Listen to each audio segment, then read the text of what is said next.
ये जगह होउची जाजपुर जिलार एक प्रसिद्ध स्थान जहाँकि पाताल को रास्ता जाइछि बोली कुआ जाइछि। आस बुली जिबा। आज होउची चतुर्दशी जहाँकि पाताल पृष्ठ को अखंड दीप लागिबो। बाबा किछि कहंतु। जय प्रभु महालेख गुरु महामहिमा अलेख अलेख अलेख। मासर चतुर्दशी मध्य ये गुंफारे चतुर्दशी रे अखंड दीप टेका जाए। ता संगे मंदिर भी मध्य अखंड ज्योति टेका जाए।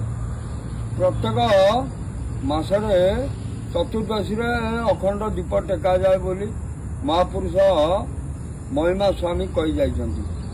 तेणु करिके सबु मासरे चतुर्दशी रे महादीप टेका जाए। गुरु महामहिमा ब्रह्म सागर महाब्रह्म महिमाले जगत महिमाले नयागढ़ ग्राम को बल्लेर महिमाले महाब्रह्म महिमाले।